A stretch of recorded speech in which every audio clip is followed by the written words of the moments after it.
یہ ذات کا کتا ہے لیکن ولیوں کے سنگ جڑ گیا. اللہ نے اس کتے کا ذکر قرآن میں کیا بلکہ اس کے بیٹھنے کے سٹائل کو بیان کیا.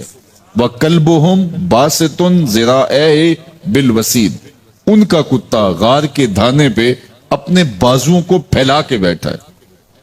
غار کی دہلیز پر بیٹھنے والے کتے کی حیت جلوس کو, اس کے بیٹھنے کے سٹائل کو قرآن نے بیان کیا. مالک اس میں ہمارے لیے کیا ہدایت ہے؟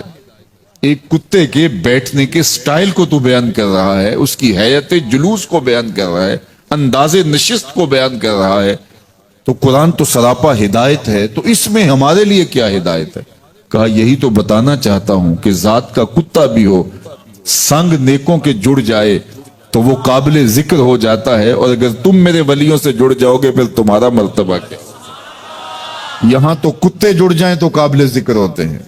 اچھا ذات کی چیونٹی ہے لیکن راہ تکتی حضرت سلیمان پیغمبر کا, تو اس چیونٹی کی گفتگو اللہ نے قرآن میں بیان کر دی اور اس کے نام کی صورت اتار دی. النمل, سورہ نمل اس چیونٹی کے نام پہ صورت ہے جو حضرت سلیمان علیہ السلام کی راہیں تک رہی تھی اور اپنی ہمجولیوں سے کہہ رہی تھی جلدی جلدی اپنی بلوں میں داخل ہو جاؤ, اللہ کے نبی کا لشکر بے خبری میں کہیں تمہیں کچل نہ ڈالے.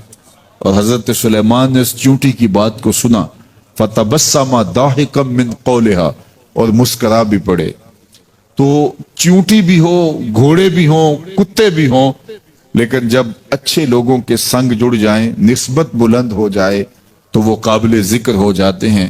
تو ہیں گھوڑے لیکن میرا رب رب ہو کے قرآن میں ان گھوڑوں کی اداؤں کی قسمیں کر رہا ہے. وَالْعَادِيَاتِ ضَبْحًا فَالْمُورِيَاتِ قَدْحًا فَالْمُغِيرَاتِ صُبْحًا فَأَثَرْنَ بِهِ نَقْعًا وَوَسَطْنَ بِهِ جَمْعًا. قسم ان گھوڑوں کی جو تیز دوڑیں تو سینوں سے آواز نکلے, پتھریلی زمین میں جائیں تو پاؤں سے شرارے نکلیں, گرد و غبار اڑائیں, دشمن کے لشکروں کو تاخت و تاراج کر کے ان کے جتھوں میں گھس جائیں. ان دلیر اور بہادر گھوڑوں کی میرا رب رب ہو کے قسم کر رہا ہے. یہاں قسم کی بات چلی تو اللہ نے محبوب کے گھوڑوں کی قسم کی, گھوڑوں کی اداؤں کو پسند کیا. محبوب کے غلاموں کے گھوڑے, ان کے پاؤں سے لگی ہوئی کھریاں, کھریوں سے ٹکرانے والے پتھر, پتھروں سے نکلنے والے شرارے, رب کے وہ بھی محبوب. اللہ اکبر. تو پھر قسم کی بات چلی تو کبھی گھوڑوں کی قسمیں کی, کبھی محبوب کی راہ گزر کی قسم کی. لا اقسم بہذا البلد, مجھے قسم ہے اس شہر کی. تو شہر مکہ کی قسم کیوں کی؟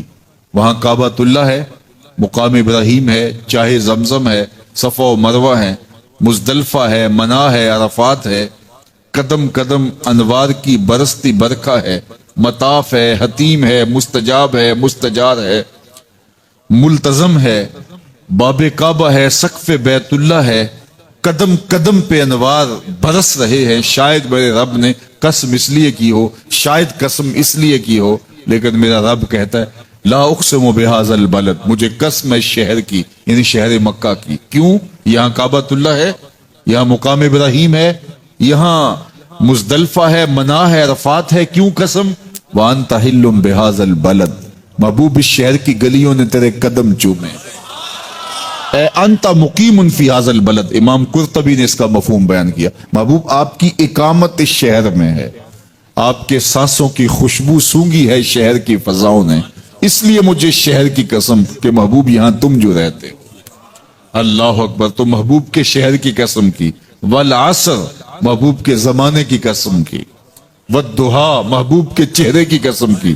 واللیل, محبوب کی لٹکتی زلفوں کی قسم کی. کبھی کہا محبوب تیرے چہرہ زیبا کی قسم, کبھی کہا تیری زلف عنبری کی قسم, کبھی کہا تیرے شہر نور کی قسم, کبھی کہا تیرے زمانہ حسین کی قسم. اور پھر قسم کا باب چلا تو بات کہاں تک پہنچی.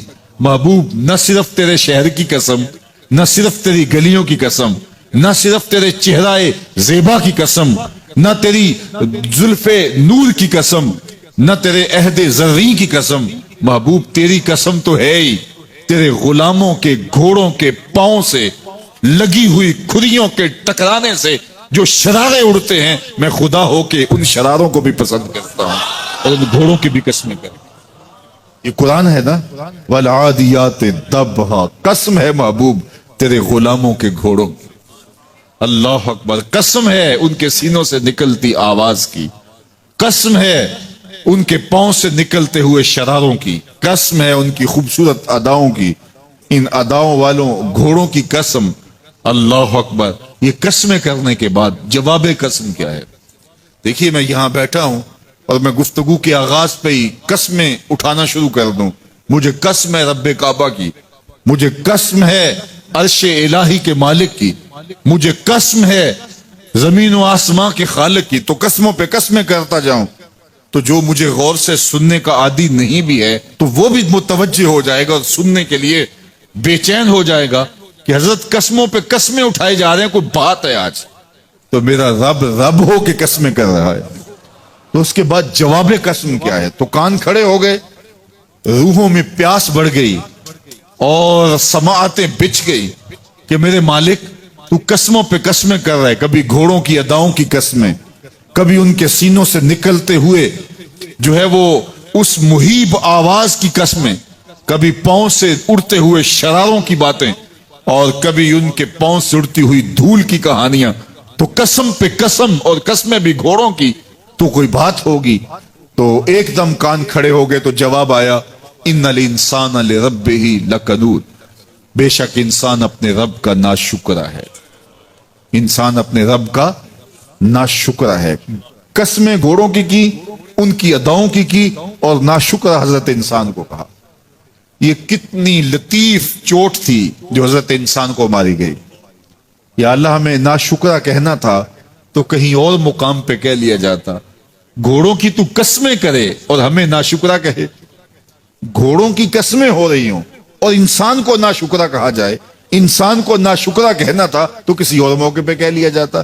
کہا یہی تو سمجھانا چاہتا ہوں کہ چم میٹھا نہیں ہوتا، کم میٹھا ہوتا ہے۔ تو ذات کے گھوڑے بھی ہوں لیکن کام کریں تو مجھے وہ بھی اچھے لگتے ہیں، اور تم انسان بنے ہو، نقوش بڑے اچھے ہیں، قدے رانا رکھتے ہو، جھیل جیسی آنکھیں ہیں، اور تم چلتے ہو تو قیامت چلتی ہے، لیکن مجھے تم اچھے نہیں لگتے اگر تم ناشکرے ہو۔ یہ ہیں ذات کے گھوڑے لیکن میرے محمد عربی کے غلاموں کے غلام ہیں، مجھے اچھے لگتے۔ تو وہ چم نہیں دیکھتا، وہ کم دیکھتا ہے۔ تو ذات کے گھوڑے بھی ہوں لیکن نسبت ہو میرے حضور سے، نسبت میرے رسول سے ہو تو رب کو وہ اچھے لگتے ہیں۔ تو کہا والعادیات ضبحا فالموریات قدحا فالمغیرات صبحا فاثرن به نقعا فوسطن به جمعا ان الانسان لربہ لکنود، بے شک انسان اپنے رب کا ناشکرا ہے۔ اللہ اکبر۔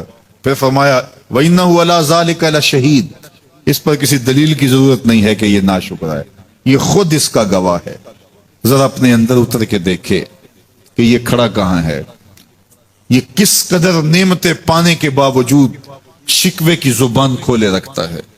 یہ ناشکرا ہر وقت اس کی نعمتوں کی ناشکری کرتا رہتا ہے۔ جتنی نعمتیں اس کو عطا کی، اس کو تو ہم نے جو چمکتی روشن آنکھیں دی ہیں، اس کو بولتی زبان بخشی ہے، خوبصورت چہرہ دیا ہے، قدے رانا بخشا ہے، اس کو دماغ دیا ہے، دماغی قوتیں عطا کی ہیں، اور اس کو سننے والے کان دیے، اس کی زبان پہ ذائقے رکھ دیے، نظام انہضام، نظام تنفس، کیا کیا نہیں سے عطا کیا، لیکن ہر وقت یہ ناشکری کے کلمات ہی بولتا رہتا ہے۔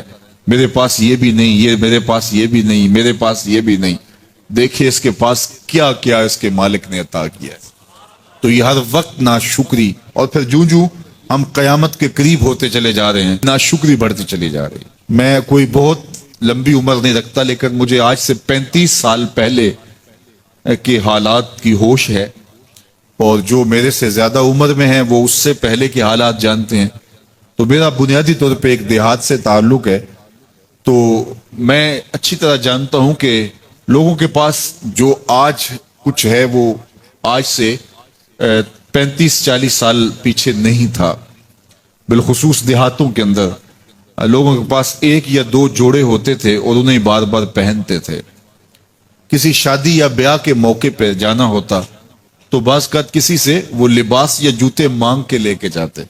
مجھے اچھی طرح یاد ہے کہ اس زمانے میں لوگ اپنے کندھے پر ایک کپڑا رکھا کرتے تھے اور شادی پر اگر کسی نے جانا ہوتا تو جس کا کپڑا بہت اچھا ہوتا تو اس سے وہ مانگ لیا کرتے تھے کہ میں نے ذرا شادی پہ جانا ہے. بڑے بھائی کے جوتے پہن لیا کرتے تھے اور اسی طرح گزر ہوتا تھا. کبھی کوئی شکوہ زبان میں پیدا نہیں ہوا تھا اور لوگوں کے شکستہ سے کچے گھر ہوتے تھے اور گھر کے صحن میں ایک درخت ہوتا تھا, دوپہر وہاں کاٹ لیتے تھے. اکثر لوگ دوپہر کا کھانا تیار نہیں کرتے ہوتے تھے, دودھ پی کر کے ہی گزارا کر لیتے تھے. صبح کو ناشتہ اور شام کو کھانا ہوتا تھا, لیکن اس کے باوجود اللہ کا شکر کیا کرتے تھے. یہ پچھلے دن میں گزرا تو دیکھا کہ بچے کھیل رہے ہیں اور غبارے پھوڑ رہے ہیں, اور جب غبارہ پھٹتا ہے نا تو بچے خوش ہوتے ہیں, کہے لگاتے ہیں. پھر دوسرا غبارہ ہے وہ اس سے کھیلنے لگ جاتے ہیں اور پھر جب وہ پھٹتا ہے تو پھر خوش ہوتے ہیں. تو میں ذرا رک گیا اور اس منظر کو دیکھنے لگا اور پھر میں نے کہا کہ غبارہ پھٹتا ہے تو یہ بچے خوش ہوتے ہیں, لیکن جب ہمارا زمانہ ہوتا تھا, جب ہم بچے تھے تو غبارہ پھٹتا تھا, ہم رونے لگ جاتے تھے چونکہ کھیل ہی ختم ہو جاتا تھا. ایک ہی غبارہ ہوتا تھا 5-6 بچوں کے پاس, اور غبارہ پھٹ گیا تو کھیل ختم, تو سارے رونے لگ جاتے تھے. اور اب یہ غبارے پہ غبارہ پھوڑ رہے ہیں اور خوش ہو رہے ہیں, تو کہاں سے کہاں ہم آ پہنچے. لیکن اس زمانے میں اگر کسی سے پوچھا جاتا, لوگ پیدل سفر کرتے اور لباس بھی پورے نہ ہوتے, تو جب کسی سے پوچھا جاتا کیا حال ہے تو وہ لمبا ہاتھ کر کہتا ہے اللہ کا شکر ہے. اس کی باڈی لینگویج بتاتی تھی کہ وہ اس کا رواں رواں اللہ کا شکر ادا کر. تو اس کا لہجہ بتاتا تھا, اس کا انداز بتاتا تھا کہ وہ اللہ کا شکر کس گہرائی قلب سے کر رہا ہے. تو وہ کہتا ہے اللہ کا شکر ہے. اور آج جب کہ اتنی نعمتیں لوگوں کو میسر ہیں, اتنا کچھ نصیب ہے, عالی نصب گھروں میں رہتے ہیں, لمبی لمبی گاڑیاں ہیں, سہولتیں ہیں, آسودگیاں ہیں, آسائشیں ہیں, مالی آسودگی ہے, رہائشی آسودگی ہے, کھانے پینے کے وافر سامان ہیں, ٹیبل پہ اتنے کھانے لگے ہوئے ہوتے ہیں کہ باری نہیں آتی کھانے کی, اور اس قدر لباس ہے کہ موسم گزر جاتا ہے اور بعض لباس بدلنے کی باری نہیں آتی. لیکن اس کے باوجود کسی سے پوچھے جناب کیا حال ہے, آسودہ حال شخص سے بھی پوچھیں تو وہ بھی بڑے آہستگی سے کہتا ہے بس چل ہی رہا ہے. تو وہ زمانہ تھا کہ جب لوگوں کے پاس کچھ تھا نہیں تو لمبا ہاتھ کر کے کہتے, تشکر کا لہجہ کتنا دل آویز تھا, اللہ کا شکر ہے. اور آج کہتے بس گزر ہو ہی رہی ہے, بس چل ہی رہا ہے. تو ناشکری بڑھتی چلی جا رہی, اتنا کچھ ہونے کے باوجود جو ہے وہ ان کا بھی چل ہی رہا ہے. تو کہا ان الانسان لربہ لکنود, بے شک انسان اپنے رب کا ناشکر ہے. اتنی نعمتیں کھانے کے باوجود, اتنی دولتیں سمیٹنے کے باوجود, اتنی عزتیں پانے کے باوجود, اتنی آسائشیں حاصل کر چکنے کے باوجود, دولت کے اتنے انبار رکھنے کے باوجود, اس کی زبان بولتے ہوئے کتنے بخل سے کام لیتی ہے کہ بس گزر اوقات ہو ہی رہی ہے. وہ میاں تیرے رب نے تجھے اتنا کچھ دیا, یہ دولتیں, یہ دولتوں کے انبار, یہ آسودگیاں, یہ بہاریں, یہ سب کچھ نہ ہوتا, تجھے زندگی بخش دی تھی, اس کا ہی شکر تیرے اوپر واجب تھا. اللہ اکبر. اللہ نے حضرت انسان کو یہ جو کچھ دیا ہے, کتنی چیزیں ہیں ہمیں پتہ بھی نہیں کہ وہ نعمت ہے, لیکن اللہ نے ہمیں عطا کی. دنیا کا ایک امیر ترین شخص تھا اوناسس, تو اس کے یہ آنکھوں کے جو پپوٹے تھے یہ کام کرنا چھوڑ گئے. ہمیں کبھی اس کا احساس بھی نہیں ہوا کہ یہ کوئی نعمت ہے. آٹومیٹک سسٹم میرے رب نے لگایا ہے, ادھر تنکا اڑا ادھر آنکھ بند ہو گئی. لیکن اس کو مسئلہ کیا ہوا کہ یہ پٹھے اس کے ختم ہو گئے اور وہ اپنی مرضی سے آنکھیں نہیں بند کر سکتا تھا. ڈاکٹر سلوشن ٹیپ لگا کے آنکھیں کھول دیتا اور جب اس نے سونا ہوتا تو وہ بند کر دیتا. دنیا کے امیر ترین لوگوں میں سے ایک نام تھا. تو کسی نے اس سے پوچھا کہ تیری زندگی کی سب سے بڑی خواہش؟ اس نے کاش اپنی آنکھیں اپنی مرضی سے کھول سکوں. کہا اس کے لیے تجھے کوئی قیمت لگانی پڑے تو کتنے پیسے لگا سکتا ہے؟ کہا ساری دولت لگ جائے, کاش میں اپنی آنکھیں اپنی مرضی سے کھول سکوں. مجھے یہ بتائیے کہ حضرت انسان کو کیا کچھ نہیں اللہ نے دیا. یہ لعاب ہے نا, لعاب ہم روز تھوکتے ہیں, یہ مقدار سے کچھ کم ہو جائے تو بولنے میں دقت, نظام خراب. یہ جو لعاب ہمارے منہ میں آتا ہے جو ہم تھوک دیتے ہیں, یہ قدرتی گریس ہے جو بولنے میں مدد دیتی ہے، نظام انہضام کو ٹھیک رکھتی ہے، اور اگر یہ لعاب کم ہو جائے مقدار سے تو نظم خراب ہو جائے۔ اللہ اکبر۔ تو ہم نے کبھی سوچا کہ یہ بھی نعمتیں ہیں؟ باقی روشن آنکھیں، چمکتا چہرہ اور زور آور ہاتھ، چوڑی چھاتی، دھڑکتا دل، اور کہتے ہیں اس دماغ کا اگر کمپیوٹر تیار کیا جائے تو نیو یارک شہر سے بڑا ایک بکریاں چرانے والے شخص کے دماغ کا کمپیوٹر بنے۔ یہ حضرت انسان کو اللہ نے اتنا کچھ دیا ہے، اور پھر اس کو نعمتیں دی، عزتیں دی، جائیدادیں، زمینیں، لمبی لمبی گاڑیاں، عالی نسب پلازے، کتنا کچھ دیا، پھر خوبصورت اولادیں دی، کیا تسکین قلب کے لیے رکھا اس نے۔ تو اس کے باوجود بھی یہ کہہ رہا ہے بس چل رہا ہے، گزر اوقات ہو رہی ہے۔ ان الانسان لربہ لکنود، انسان اپنے رب کا کتنا ناشکر ہے، اس نے کیا کچھ اسے عطا کیا، کیا کچھ عطا کیا، لیکن یہ شکر کا کلمہ بھی نہیں بولتا، بخل سے کام لیتا ہے، تو کہا یہ ناشکر ہے، اور اس پر کوئی خارج سے دلیل لانے کی ضرورت بھی نہیں ہے۔ وَإِنَّهُ عَلَىٰ ذَلِكَ لَشَهِيدٌ، اور یہ خود اس پہ گواہ ہے۔ ذرا اپنے اندر اتر کے دیکھے تو یہ کتنا بخل کرتا ہے شکر ادا کرنے میں، اسے خود سمجھ آ جائے گی۔ وَإِنَّهُ لِحُبِّ الْخَيْرِ لَشَدِيدٌ، اور اس کی ایک خصلت یہ ہے کہ یہ دولت کی محبت میں بڑا سخت ہے۔ دولت کی محبت یہ بہت زیادہ اپنے سینے میں پال چکا ہے، اور یہ دولت اس کی محبوبہ بن گئی ہے۔ دولت تو اس کی ضرورت ہونی چاہیے تھی، لیکن اس نے اس کو اپنی محبوبہ بنا لیا۔ وَإِنَّهُ لِحُبِّ الْخَيْرِ لَشَدِيدٌ، اس کو محبت زر شدت سے ہو گئی ہے، سویر سے شام تک اس کا وظیفہ ہی یہی ہے، اس کی زندگی کے اندر منصوبے یہ چلتے ہیں۔ اللہ نے اتنا نوازا ہوا ہے، اس کی ساری زندگی آسودگی سے گزر سکتی ہے جتنا اس کے پاس موجود ہے، لیکن اس کے باوجود ہر وقت اس کے دماغ کے فیتے پہ یہی چلتا ہے، اور یہی کہانی چلتی ہے، یہ زیادہ کیسے ہو، یہ زیادہ کیسے ہو، یہ زیادہ کیسے ہو۔ اس اضطراب نے اس کو بے چین کر دیا ہے، اور خواہش زر نے، حوث زر نے اس کا چین چھین لیا ہے، اور اتنی محبت جاگزی ہوگی اس کے دل میں کہ اللہ کی محبت کے لیے اس کے دل میں جگہ ہی نہیں بچی۔ وَإِنَّهُ لِحُبِّ الْخَيْرِ لَشَدِيدٌ۔ اللہ اکبر۔ اب پہلے گھوڑوں کی اداؤں کی قسمیں کی، پھر اس کے بعد حضرت انسان کی یہ جو بڑی خامیاں تھی، جو خامیاں جڑ ہیں اس کی باقی خامیوں کی، ان کو بیان کیا۔ ایک تو ناشکرہ ہے، جو ملا ہے اس پہ یہ شکر ادا نہیں کرتا، حالانکہ اگر وہ شکر ادا کرے، رب کا وعدہ ہے کہ اگر تم شکر ادا کرو گے میں اور زیادہ دوں گا۔ ایک تو یہ شکر نہیں کرتا، اور دوسرا یہ ہے کہ دولت کی محبت اس کے رگو ریشہ میں رچ بس گئی ہے۔ بلکہ اللہ تعالیٰ نے ان بد نصیب لوگوں کی کہانی بیان کرتے ہوئے کہا جو دولت کو مقصود ہی بنا بیٹھے، الذی جمع مالا وعدد، یہ وہ بد نصیب لوگ ہیں جو مال کو جمع کرتے ہیں اور گنتے رہتے ہیں، بار بار حساب کرتے ہیں۔ الذی جمع مالا وعدد، مال کو جمع کیا، وعدد، اور بار بار اس کو گنتے رہے، اتنے ہو گئے، اب اتنے ہو گئے۔ اللہ کلا لینبذن فی الحطام، پہلے شرف میں الذی جمع مالا وعدد یحسب ان مالہ اخلد، یہ گمان کرتے ہیں کہ ہمارا مال ہمیں لافانی کر دے گا، مال کی کثرت سے ہم محفوظ ہو جائیں گے اور ہمارا کچھ نہیں بگڑے گا، دولت اتنی ہوگی تو ہم ہر طرح سے حفاظتوں کے ساتھ میں آ جائیں گے، ہمارا مال ہمیں لافانی کر دے گا۔ یحسب ان مالہ اخلد، اللہ تعالیٰ نے فرمایا کلا، ایسا ہرگز نہیں ہے، یہ تمہاری بھول ہے کہ مال تمہیں لافانی کر دے گا، مال تمہیں مرنے نہیں دے گا، مال تمہیں محفوظ کر لے گا، کلا، ایسا ہرگز نہیں ہے، بلکہ کیا ہے، لَيُنبَذَنَّ فِي الْحُطَمَةِ، ہم تمہیں پکڑ کے آگ میں ڈال دیں گے۔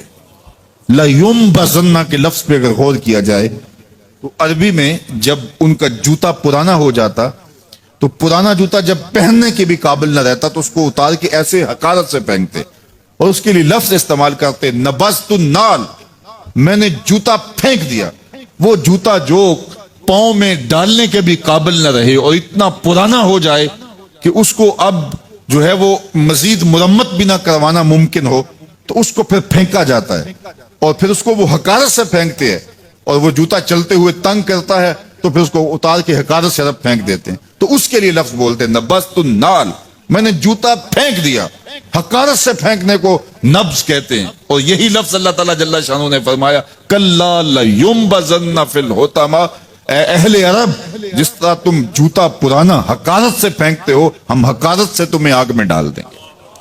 کلا لینبذن فی الحطمہ، یہ ان مالداروں کی کہانی ہے جنہوں نے مال کو اپنا معبود بنا لیا، مال کو اپنا مقصود بنا لیا، مال مال مال، ہر قدر پامال کر دی، ہر قدر کی قربانی دے دی مال کے بدلے، اور مال ہی ان کا مقصود بن گیا، اور یہ سمجھے کہ یہ مال جو ہے وہ ان کو لافانی کر دے گا، ان کو مرنے نہیں دے گا، ان کے لیے حفاظتی حصار بن جائے گا۔